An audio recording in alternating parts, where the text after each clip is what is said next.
Vamos a hablar ahora de economía colaborativa y asociado a ello claramente la idea de ciudad compartida. Posiblemente ya conozcáis el concepto de economía colaborativa o de consumo colaborativo. Se trata de, digamos, unas dinámicas, una economía que se desarrolla en torno a la posibilidad y plataforma, la capacidad de las personas de intercambiar recursos, ¿no? Es decir, de alguna manera, en lugar de cada uno de nosotros, las personas, comprar, por ejemplo, su propio taladro, la capacidad de organizarnos para que compremos un muy buen taladro entre varias personas y lo vamos repartiendo entre todos, ¿no? Entonces eso se puede ver en términos de compramos ese taladro, o si no, básicamente una persona tiene ese taladro y lo va de alguna manera prestando a los demás o incluso alquilando para, digamos, pagar el coste del taladro. De manera que yo no necesito, si necesito un taladro, no necesito comprarlo, sino lo alquilo de otra persona, ¿no? Veis bien que hablo de la palabra alquilar, que también supone digamos, un desembolso de dinero, ¿no? Y esto nos lleva a que realmente hay otras formas de entender la economía colaborativa, en el que se habla también de una capacidad de compartir recursos sin por ello estar hablando de un intercambio de dinero, por lo menos de dinero de divisas oficiales, ¿no? Como puede ser el dólar, el peso, el euro, etc., ¿no? Y a ello llegaremos en otra sesión en la que hablaremos de otras posibilidades que nacen, por ejemplo, con monedas sociales, monedas alternativas, etc., ¿no? Entonces, el caso de un intercambio de monedas a cambio de un servicio, aunque ese servicio de alguna manera lo estemos compartiendo ahí por un lado, y luego hay otros que es simplemente entre una comunidad compartir servicios y objetos sin ese intercambio de dinero. Pero digamos que en la mayoría de los casos nos referimos también a un intercambio también económico. Y se aplica a cosas como la que he comentado, o por ejemplo al coche, a un cuarto de nuestra casa, etc., ¿no? Y digamos que de alguna manera está suponiendo un cambio de paradigma en cómo se desarrollan ciertos sectores económicos. Por ejemplo, el sector hotelero a lo mejor puede ver de mala manera que haya una plataforma que permite a los ciudadanos alquilar su propio cuarto a los turistas que vengan a la ciudad, ¿no? O en el caso de compartir el coche, pues los taxis ven mal que un ciudadano pueda utilizar su coche para llevar personas de un lado a otro de la ciudad, ¿no? Seguramente hay que encontrar un equilibrio entre un modelo más antiguo y el modelo nuevo que está llegando, pero tenemos que hacer aquí por lo menos dos reflexiones muy importantes alrededor de ello, de esa economía colaborativa. Primero, sobre cómo esto transforma la ciudad, siempre el territorio. Y segundo, cuáles son, digamos, las dinámicas éticas, o por lo menos los principios que tenemos que tener en cuenta para entender más éticamente cómo funcionan las plataformas dichas de economía colaborativa, que nos permiten compartir nuestro cuarto, nuestro coche, nuestro taladro, etcétera, etcétera, etcétera, ¿no? Hay realmente muchos ejemplos. Aquí estoy hablando de los más populares, los más conocidos. Decíamos, entonces, primero vamos a ver cómo transforman la ciudad. Es decir, hay un elemento fundamental, que es que al ser más distribuido, es decir, al poner al centro de esos procesos los propios ciudadanos, hay un efecto directo en el territorio. Es decir, pongamos el tema de alquilar el propio cuarto a turistas que vienen en la ciudad. Eso hace que en lugar de concentrarse de primeras todos los visitantes turistas en unos pocos barrios, entonces en unos pocos hoteles, realmente esto se reparte más en las ciudades, ¿no? En los diferentes barrios de las ciudades, de alguna manera también redistribuyendo las economías de esos barrios. Ahora bien, también, digamos, eso es un factor positivo, porque de alguna manera, en lugar de tener unos únicos intermediarios, como son los hoteles, por el tema de los cuartos, o los taxis por otra vía, tenemos varios actores que trabajan sobre un territorio, entonces no dependemos de unos pocos intermediarios, ¿no? Y entonces los ciudadanos pueden ser realmente protagonistas de dinámicas económicas de la propia ciudad. Es decir, si por ejemplo estoy en Barcelona es una ciudad muy turística, en el fondo yo como ciudadano tengo un beneficio indirecto seguramente porque la economía de la ciudad se desarrolla, pero con este modelo tengo incluso un retorno directo, ¿no? Porque puedo incluso monetizar un recurso que tengo en mi casa, ¿no? Y además lo puedo monetizar en un barrio que no necesariamente puede ser un barrio turístico, ¿no? Y eso además repercute en las actividades comerciales que pueda haber en mi barrio, etcétera, etcétera, etcétera. Por otro lado, hay que tener en cuenta que se pueden dar fenómenos indeseados, que es que en el fondo se profesionalice un poco esas dinámicas y se empiezan a utilizar las plataformas de ese tipo para en el fondo masificar otra vez la posibilidad que tengo de alquilar pisos enteros a turistas que vienen a mi ciudad, ¿no? Y eso de alguna manera tiene por lo menos dos elementos negativos. Uno es que de alguna manera se pervierte esa idea de que los ciudadanos somos directamente protagonistas de esos procesos y que estamos intercambiando unos recursos, porque realmente se vuelve una cosa profesional. Me parece bien que algunas personas puedan ganar dinero con ellos, pero de alguna manera lo que es la vida normal de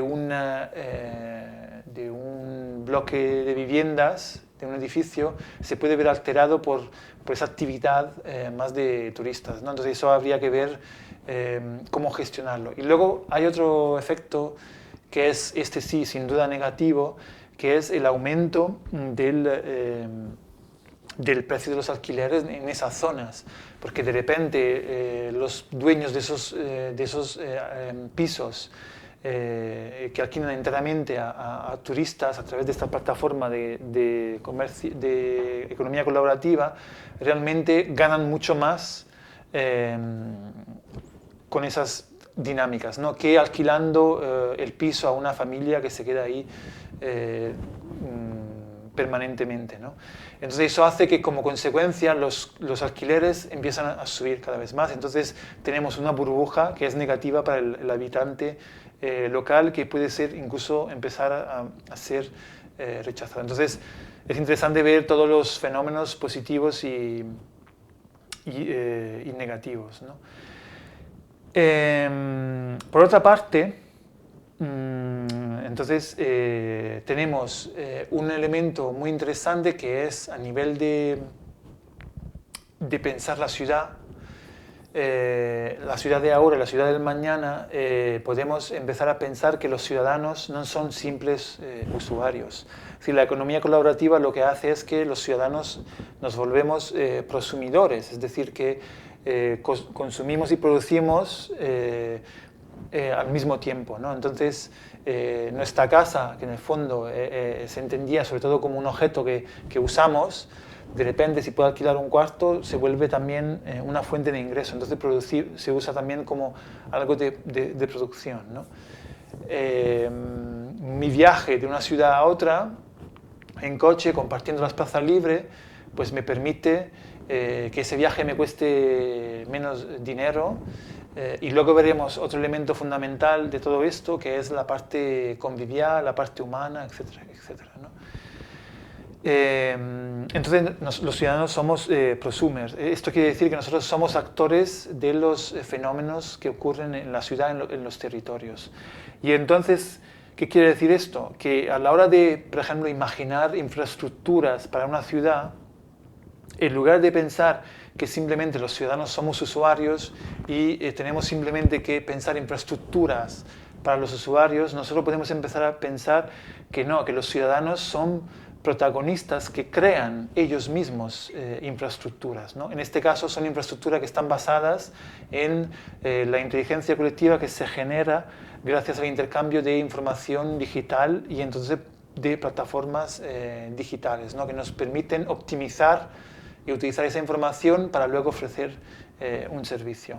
Entonces, eso lo que quiero decir es que en lugar, por ejemplo, de hacer cada vez más calles o calles cada vez más grandes, si de esta forma somos capaces de compartir cada vez más el coche, sin olvidarnos, por supuesto, el tema del transporte público, que tiene que desarrollarse sin duda, y también el tema del transporte en bici, etcétera, etcétera. Pero también en cuanto al transporte privado, si nosotros, en lugar de pensar que hay que hacer calles cada vez más grandes, además de promover el transporte público, el uso de la bici, etcétera, también pensamos que el ciudadano puede ser capaz de crear su propia infraestructura, entonces de compartir coche, como ciudad y como, entonces, en nuestro caso, como diseñador social y cívico, en lugar de pensar en que tengo que simplemente aumentar las infraestructuras, a lo mejor me planteo si a lo mejor es más interesante desarrollar una aplicación móviles, por ejemplo, o trabajar con los ciudadanos para desarrollar esa aplicación móvil, ¿no? Para que los ciudadanos podamos compartir bici, coches, etcétera, etcétera, ¿no? Entonces esto es importante, ¿no? Es decir, porque ahí entraríamos también en esa idea de la ciudad compartida. No solamente porque los ciudadanos compartimos recursos entre nosotros, sino que para mí en la idea esta de la ciudad compartida existe también una relación directa entre los ciudadanos y la gestión pública. Es decir, es una ciudad compartida en ese sentido y que hace referencia a un concepto que promueve mucho Michel Bauwens, que es la idea del Estado partner, es decir, y que de alguna manera nosotros en diseño cívico fomentamos bastante cuando hablamos de ir más allá de la representatividad y de trabajar desde el territorio. Lo que estamos diciendo también es que nuestra relación con la administración pública no es una relación de pedir permisos, sino que es formar parte de esa administración pública, dialogar con la administración pública, hacer cosas con la administración pública, ¿no? Y al mismo tiempo, eso es una tendencia que se está dando cada vez más también desde la administración pública, que no quiere simplemente usuarios, ¿no? Quiere trabajar con los ciudadanos porque con ellos se resuelven mejor los problemas, ¿no? Entonces, esa es la idea de que la administración pública no es la representante única que digamos, lo gestiona todo y todo tiene que hacer referencia a la administración pública, sino que la administración pública es seguramente la gente más importante y trabaja directamente con otros agentes, otros actores locales y en primis seguramente los ciudadanos, ¿no? Eso es importante para entender qué es esta idea de la ciudad compartida, ¿no? Entonces,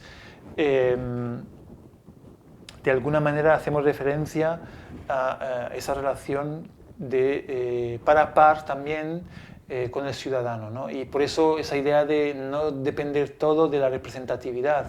Incluso si los políticos, los administradores locales han sido elegidos y son representantes de los ciudadanos, es útil cuando ellos realmente vuelven a relacionarse con los ciudadanos de par a par, no simplemente como representantes de esos ciudadanos. Y lo mismo los ciudadanos, cuando hablan con ellos, con la administración pública, no son sus representantes, sino que son otros ciudadanos que además han sido elegidos representantes, pero se puede trabajar juntos, ¿no?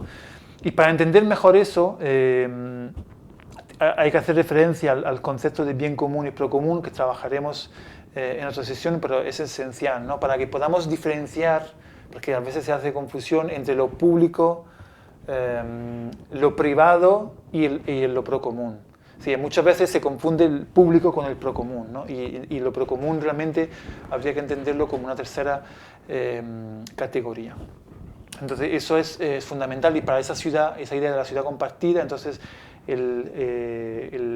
la economía colaborativa es esencial, pero también porque nos introduce en ese protagonismo que los ciudadanos pueden tener. Y nosotros, los técnicos, tenemos que tener la visión en esos procesos, tenemos que entender cómo funcionan esos procesos y intervenir en la ciudad, y por supuesto, como siempre decimos, trabajando directamente con los ciudadanos, pero teniendo esa visión de cuáles son las oportunidades, cómo transforma la ciudad, esas dinámicas de consumo colaborativo, de economía colaborativa, ¿no? Entonces, de evitar pensar siempre en que tenemos que hacer infraestructuras para los usuarios pasivos, sino que los usuarios son ciudadanos y los ciudadanos pueden generar inteligencia colectiva, y esa inteligencia colectiva puede trabajar directamente con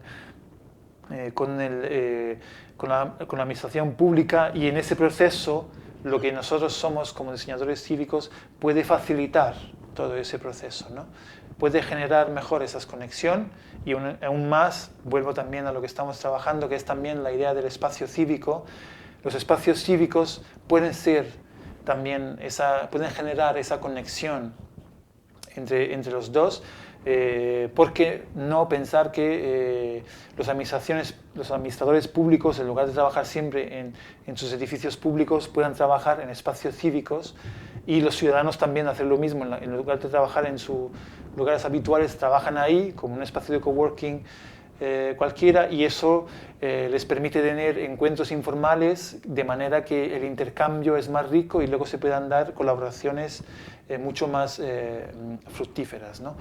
Pero bueno, eso tenemos que reflexionar más sobre ello, lo lanzo también para el trabajo que estamos haciendo.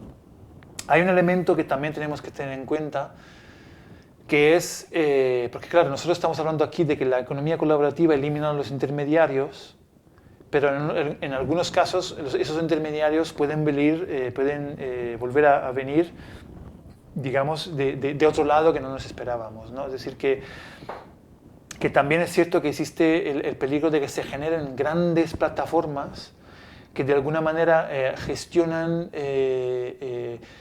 todos esos recursos distribuidos. Realmente luego están gestionados por una, dos, tres plataformas, y además suelen ser plataformas, hay que decírselo, que están básicamente muchas veces en Estados Unidos.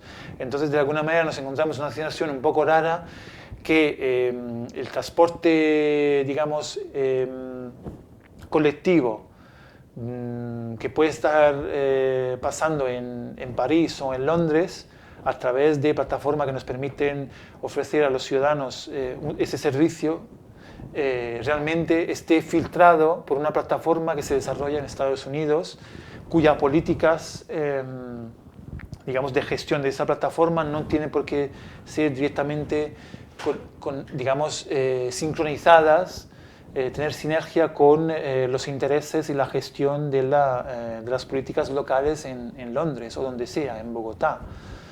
Entonces yo sé que también, ¿no?, hay mucho debate, ¿no?, y hay muchos enfrentamientos, ¿no? Entonces creo que es importante conocer, analizar bien la situación para que nos podamos hacer una idea, no simplemente posicionarnos, ¿no? Que eso también es algo que creo que deberíamos evitar, ¿no? Y lo vamos proponiendo cada vez más, ¿no? En lugar de decir que nosotros nos posicionamos en una idea o una otra, que muchas veces se enfrentan, nosotros proponemos siempre el discurso de la inteligencia colectiva, es decir, de generar frente a un problema nuevos imaginarios y nuevas soluciones colectivamente, y no simplemente posicionarnos entre dos soluciones y la que tengas más personas es la que gane, ¿no? Es decir, que estamos hablando justamente de ir más allá de eso. Entonces creo que es importante por nuestra parte conocer bien cuáles son los elementos para luego promover soluciones en base a procesos de inteligencia colectiva, ¿no? Es decir, repito, que básicamente consiste en que no estemos simplemente adoptando una solución ya hecha o otra solución que se enfrenta a la otra, ¿no? Sino que hay que trabajar para llegar incluso a otra nueva, que es el resultado del trabajo local, ¿no? Que se hace referencia, como hemos dicho también, gracias a la dimensión local, a todo lo que está ocurriendo en el mundo. Entonces, tenemos que entender que también es problemático que, aunque sea, que digamos que la economía colaborativa luego acabe siendo controlada por unas pocas plataformas, ¿no? Entonces, nosotros tenemos que promover la capacidad de más plataformas, que nosotros nos tenemos que apoderar de la tecnología, que tenemos que promover sistemas más descentralizados, digamos que cuando hablaremos de inteligencia colectiva ahondaremos más en este tema. Digamos que de momento, bueno, lo dejamos, claramente el tema es muy amplio, pero creo que más o menos hemos visto los elementos básicos para que nos hagamos una idea, y ya luego, cuando hablaremos de inteligencia colectiva, retomaremos.